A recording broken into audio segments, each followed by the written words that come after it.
Hello student, welcome back to Diya coaching classes. मैं जानती हूँ आप सभी को बेसब्री से इंतजार था पार्ट 3 का article of Indian constitution MCQ series का। पार्ट 2 और पार्ट 1 ऑलरेडी चैनल पे अपलोड है, आप जल्दी से जाके उसे देख सकते हैं। साथ ही में जो न्यू स्टूडेंट है उनको मैं बताना चाहती हूँ कि ये हमारी 7 डे सीरीज है जिसमें हम जितने भी आर्टिकल्स हैं इंडियन कॉन्स्टिट्यूशन के उसके रिलेटेड जितने एमसीक्यूज है उन्हें इन 7 डे सीरीज के अंदर कंप्लीट करने वाले हैं। सिर्फ एमसीक्यू नहीं पढ़ेंगे, डिटेल एक्सप्लेनेशन के साथ आपको हर एमसीक्यू का एक्सप्लेनेशन और एक्स्ट्रा इन्फॉर्मेशन यहाँ पर प्रोवाइड करवा दी गई है। तो अगर आप नए हैं चैनल पे तो अभी सब्सक्राइब कर दिए और साथ ही में बेल आइकन जरूर दबाना ताकि हर रोज जब भी मैं 3 PM पर वीडियो अपलोड करूं तो आप उसे देख सकते हैं। साथ ही में कुछ स्टूडेंट का ये कहना है कि मैम हमको in article of Indian constitution की जो एमसीक्यू सीरीज है उसकी पीडीएफ और ई बुक चाहिए। तो क्या आपको पीडीएफ और ई बुक चाहिए या नहीं, ये कमेंट सेक्शन में बताना ताकि हम जल्द से जल्द काम उस पर स्टार्ट कर सके और आपको पीडीएफ और साथ ही में ई बुक दोनों ही प्रोवाइड करवा सके। अगर वीडियो पसंद आ जाए एक लाइक शेयर सब्सक्राइब कर देना। चलिए स्टार्ट करते हैं। हमारा फर्स्ट क्वेश्चन यहाँ पर है, संविधान के किस अनुच्छेद में लोकसभा के अध्यक्ष और उपाध्यक्ष का उल्लेख है? संविधान के किस अनुच्छेद में लोकसभा के अध्यक्ष उपाध्यक्ष का उल्लेख है? अनुच्छेद 80, अनुच्छेद 93, अनुच्छेद 100 या अनुच्छेद 110। तो यहाँ आपका ऑप्शन बी अनुच्छेद 93 यानी आर्टिकल 93 राइट हो जाता है। संविधान के अनुच्छेद 93 में लोकसभा के अध्यक्ष और उपाध्यक्ष का उल्लेख है। अब इससे रिलेटेड जो पॉइंट्स आपको ध्यान में रखने वो है कि लोकसभा के सदस्य अपने बीच से एक अध्यक्ष यानी स्पीकर चुनते हैं। याद रखना है कि आपका जो अध्यक्ष है वो कहाँ से चुना जाएगा? लोकसभा के सदस्य में से ही अध्यक्ष को चुना जाता है। अध्यक्ष सदन की कार्यवाही को शांति और नियम से चलाने के लिए जिम्मेदार है। अगर अध्यक्ष नहीं है तो उपाध्यक्ष, जिसे हम डेप्यूटी स्पीकर बोलते हैं, उनकी जगह पर काम करते हैं। अध्यक्ष अपना इस्तीफा उपाध्यक्ष को देते हैं और उपाध्यक्ष किसको देते हैं? अध्यक्ष को देते हैं, यानी एक दूसरे को वो इस्तीफा देते हैं। सदन में वोट बराबर होने पर अध्यक्ष अपना निर्णायक मत यानी कास्टिंग वोट दे सकता है, चाहे वो किसी को भी दे, लेकिन एक वोट देता है। जब इक्वल वोट हो जाते हैं तो एक वोट वो देते हैं जिसकी वजह से कोई एक टीम जो है वो क्या करती है? जीत जाती है। क्वेश्चन नंबर 2 जो आपका बहुत इंपॉर्टेंट है, सदन में मतदान और कोरम यानी घन पूर्ति का जिक्र किस अनुच्छेद में है? सदन में मतदान और कोरम यानी घन पूर्ति का जिक्र किस अनुच्छेद में है? यहाँ पर ऑप्शन ए है अनुच्छेद 93, अनुच्छेद 100, अनुच्छेद 105 या फिर अनुच्छेद 118। तो यहाँ पर आपका ऑप्शन बी अनुच्छेद 100 यानी आर्टिकल 100 बिल्कुल राइट हो जाएगा। इसके रिलेटेड पॉइंट्स जो याद रखने हैं, कोरम का क्या मतलब होता है? वहाँ कम से कम संख्या जो मीटिंग शुरू करने के लिए जरूरी होती है, तो कोरम का मतलब यह है, आपको याद रखना है।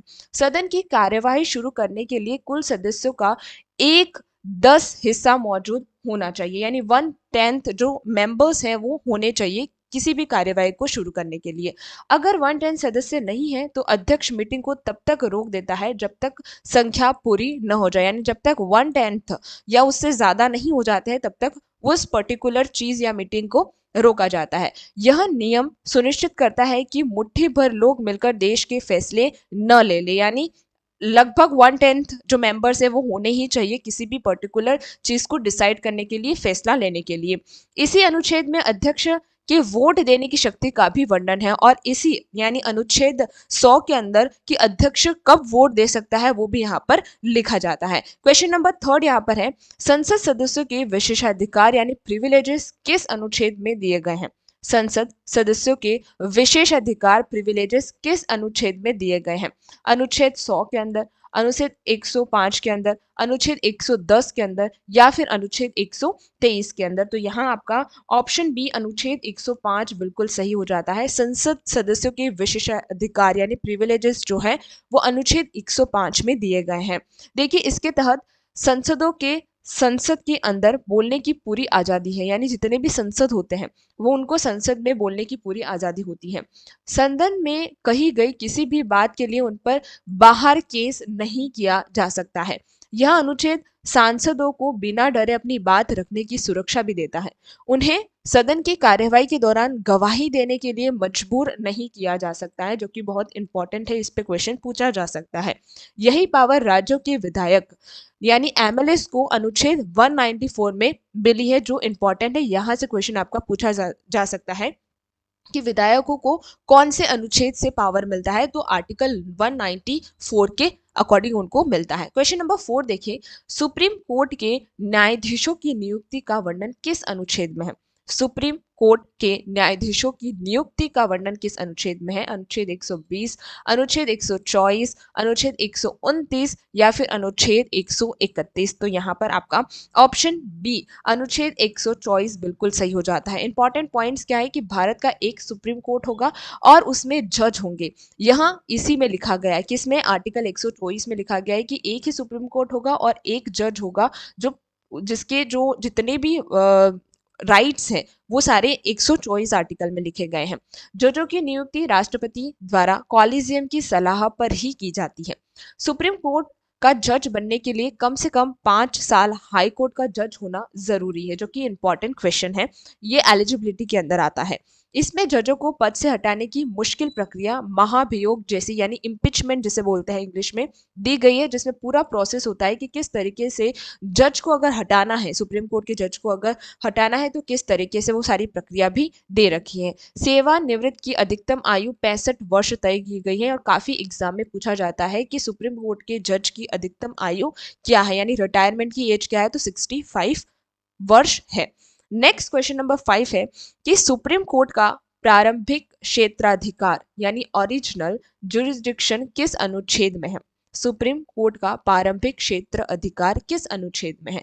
अनुच्छेद 124 के अंदर, अनुच्छेद 131 के अंदर, अनुच्छेद 137 के अंदर या फिर अनुच्छेद 141 के अंदर। तो यहाँ आपका ऑप्शन बी अनुच्छेद 131 बिल्कुल सही हो जाता है। पॉइंट्स देखिए, इसका मतलब है वह मामले जो सिर्फ और सीधे सुप्रीम कोर्ट में ही शुरू होंगे, वो इसमें लिखा गया है। जैसे केंद्र सरकार और किसी राज्य सरकार के बीच झगड़ा हो तो वो सुप्रीम कोर्ट में ही जाएगा, वो हाई कोर्ट में नहीं जाता है। या दो से अधिक राज्यों जैसे कर्नाटक और तमिलनाडु के बीच में हुआ था, ये एग्जाम्पल है।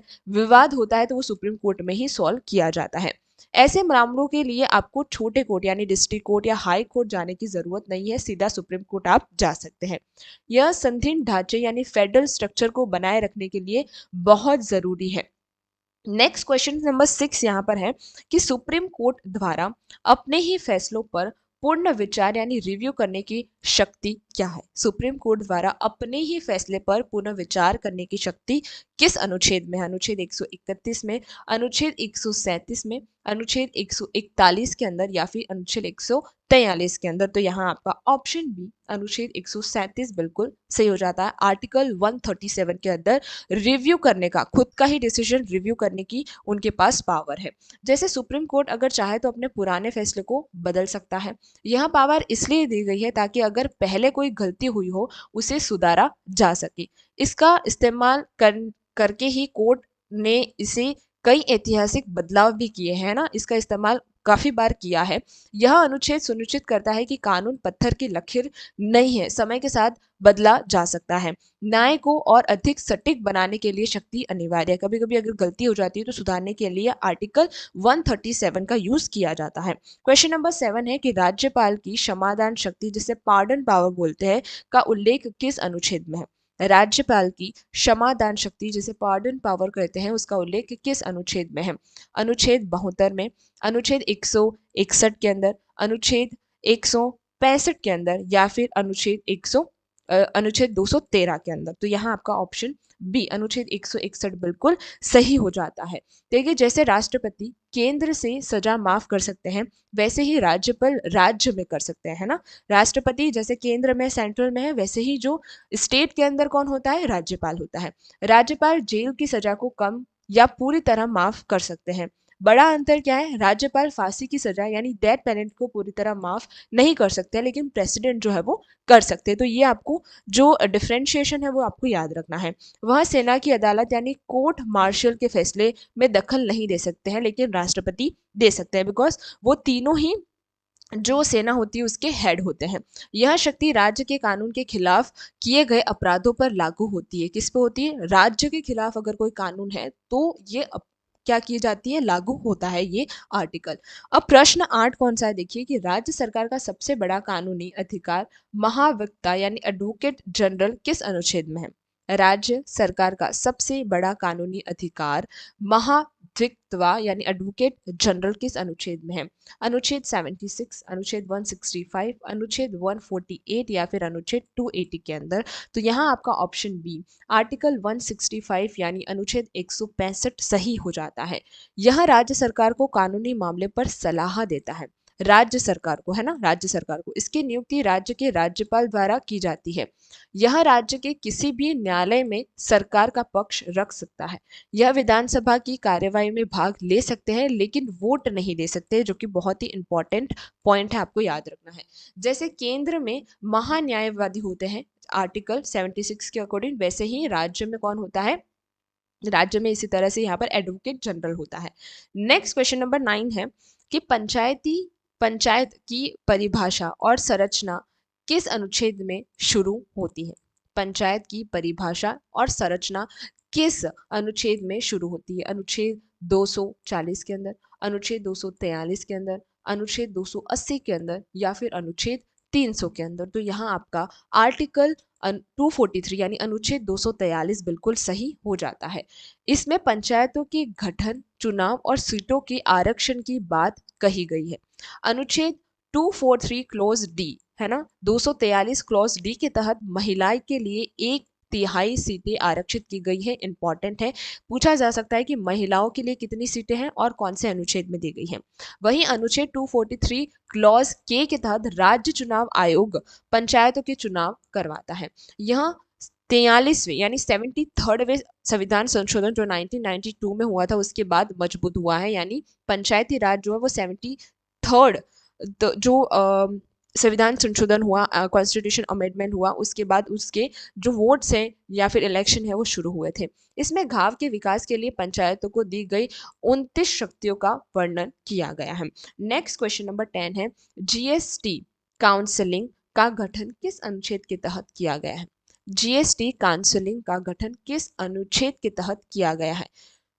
अनुच्छेद 246 क्लॉज ए, अनुच्छेद 279 क्लॉज ए, अनुच्छेद 280 या फिर अनुच्छेद 300 क्लॉज ए। तो यहाँ आपका ऑप्शन बी है ना, अनुच्छेद 279 क्लॉज है, यानी आर्टिकल 279 क्लॉज ए के तहत जीएसटी काउंसिल का गठन किया गया है। यह परिषद तय करती है कि किस सामान पर कितनी जीएसटी लगेगी। इसका अध्यक्ष हमेशा देश का वित्त मंत्री यानी फाइनेंस मिनिस्टर होता है। जैसे आप हमें कमेंट सेक्शन में बताइए कि अभी हाल ही में हमारा फाइनेंस मिनिस्टर कौन है। इसमें सभी राज्यों के वित्त मंत्री सदस्य के रूप में शामिल होते हैं। सभी राज्यों के जो वित्त मंत्री है वो भी यहाँ पर शामिल होते हैं। यह सरकारी सहकारी संघवाद यानी कोऑपरेटिव फेडरलिज्म का एक बड़ा उदाहरण है। केंद्र और राज्यों के बीच टैक्स के झगड़े को सुलझाने का मुख्य मंच कौन सा है? जीएसटी काउंसिल है। देखिए नेक्स्ट क्वेश्चन यहाँ पर कौन सा है? क्वेश्चन नंबर 11, लोकसभा में एंग्लो इंडियन सीटों का आरक्षण किस अनुच्छेद में था जो अब हटा दिया गया है? लोकसभा में एंग्लो इंडियन सीटों का आरक्षण किस अनुच्छेद में था जो अब हटा दिया गया है? अनुच्छेद 330 के अंदर, अनुच्छेद 331 के अंदर, अनुच्छेद 338 के अंदर या फिर अनुच्छेद 340 के अंदर। तो यहाँ पर भी आपका ऑप्शन बी अनुच्छेद 331 बिल्कुल सही हो जाता है। देखिए पहले राष्ट्रपति 2 एंग्लो इंडियन सदस्यों को लोकसभा में मनोनीत कर सकते थे। ताजा अपडेट ये है कि 140वें संविधान संशोधन जो कि 2020 में हुआ द्वारा यह इस आरक्षण को खत्म कर देता है, यानी अब कोई भी एंग्लो इंडियन यहाँ पर सदस्य नहीं होगा। अनुच्छेद 330 में अभी भी एससी और एसटी के लिए लोकसभा में सीटें आरक्षित की गई हैं, यानी इसको अभी तक हटाया नहीं गया है। अब लोकसभा में कोई भी मनोनीत यानी नॉमिनेट सदस्य नहीं होता है, जो आपको याद रखना है, जो कि 2020 के संशोधन के अकॉर्डिंग है। क्वेश्चन पूछ सकता है कि एंग्लो इंडियन सदस्य की जो मनोनीति थी या फिर जो आरक्षण था वो कौन से संशोधन से खत्म हुआ है? तो 104वें संशोधन जो कि 2020 में हुआ उससे खत्म हो चुका है।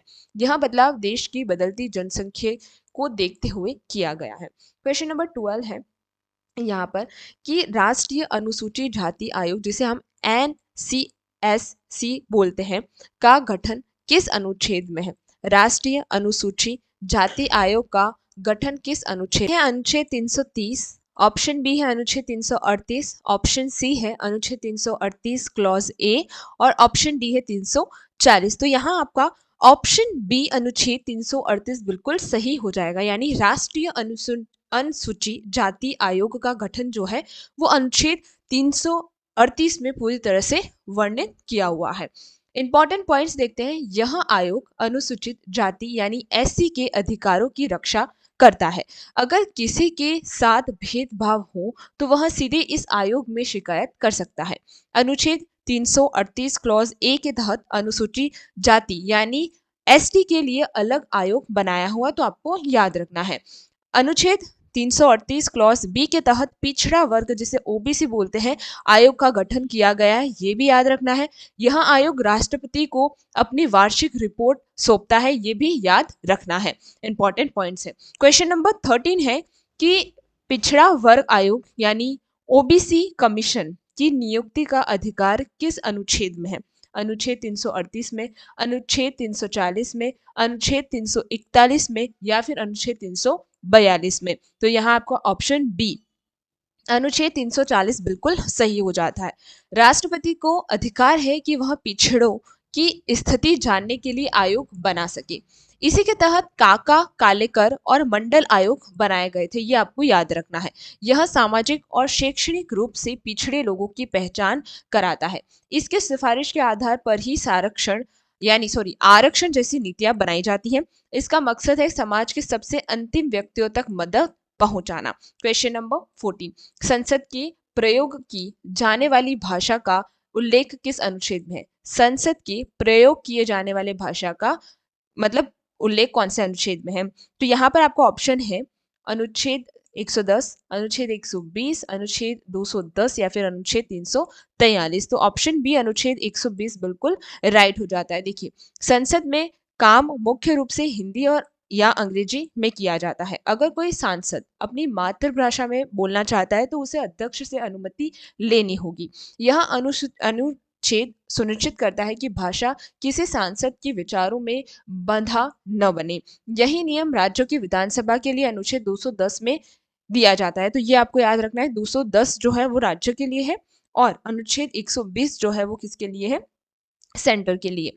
यह भारत की भाषाई विधाता का सम्मान करने वाला अनुच्छेद है। लास्ट क्वेश्चन है क्वेश्चन नंबर 15 की प्राथमिक स्तर पर मातृभाषा में शिक्षा देना किस अनुच्छेद का हिस्सा है?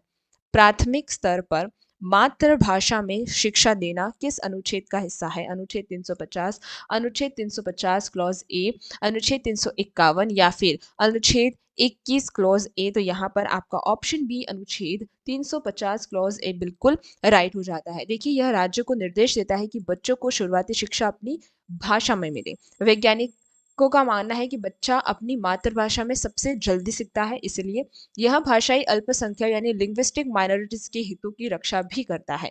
नई शिक्षा नीति जिसे एनईपी बोलते हैं में भी इसी अनुच्छेद की भावना पर जोर दिया गया है। यह हमारी क्षेत्रीय भाषाओं को लुप्त होने से बचाने का एक तरीका है।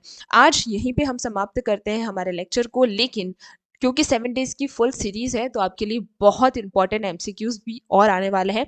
लेकिन एक बहुत ही इंपॉर्टेंट चीज़ मैंने स्टार्टिंग में बताई कि क्या आपको ई बुक और पीडीएफ चाहिए आर्टिकल ऑफ इंडियन कॉन्स्टिट्यूशन पूरी सीरीज की एमसीक्यू, आपको डिटेल एक्सप्लेनेशन वहाँ पर मेंशन होगा, क्वेश्चन मेंशन होंगे, आंसर्स मेंशन होंगे और साथ ही में वहाँ आपको एक और चीज़ मिलेगी कि जितने भी PYQs इस पर्टिकुलर टॉपिक से आए हैं वो सारे ही मेंशन करवा के आपको दी जाएगी। तो अगर आपको पीपीटी या फिर PDF या फिर ई बुक के फॉर्म में चाहिए तो आप हमें कमेंट सेक्शन में बता दीजिए। साथ ही में लेक्चर पसंद आया हो तो एक लाइक कर दीजिए, शेयर कर दीजिए और सब्सक्राइब कर दीजिए। Thank you very much for today.